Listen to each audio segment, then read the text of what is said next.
Pinangangambahan ngayon ang posibleng pagsipa ng presyo ng petrolyo sa gitna po ng tumitinding tensyon sa Middle East. May mga lumabas na nga po na projections na 5 hanggang 10 piso ang itataas ng kada litro ng gasolina at diesel. At live mula sa Mandaluyong, may Express Report si Gerard De La Peña. Gerard, ano ba ang opisyal na pahayag ng Department of Energy tungkol dito at baka meron silang paliwanag dyan? Alam mo, Ruth, hindi kinumpirma ng Department of Energy ang mga naglalabasang spekulasyon na posibleng umabot ng 10 piso yung itataas ng presyo ng langis sa susunod na linggo. Kasi between now and ngayong darating na weekend, marami pa raw pwedeng mangyari. Pero sinabi ng Department of Energy na hindi raw malayong sumipa ng todo ang presyo ng langis katulad ng naranasan natin noong 2022 na magsimula ang gyera sa pagitan ng Ukraine at Russia.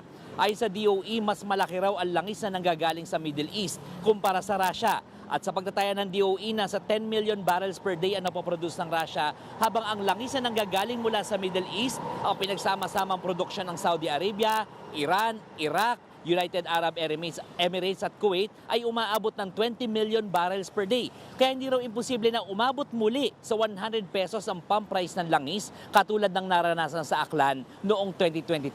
Nagbabala naman ang ahensya sa mga nagpapakalat ng hindi pa kumpirmadong impormasyon tungkol sa paggalaw ng presyo ng krudo. Pakinggan natin ang pahayag ng Oil Industry Management Bureau ng Department of Energy. Baka mag-cause pa ng unnecessary panic sa taong bayan. Sa amin, para sigurado lang, hintayin na lang ho sa weekend yung magiging announcement ng DOE. We can only look back at our experience ng kaparehong sitwasyon. So, hindi humalayo na mag-i-increase ho.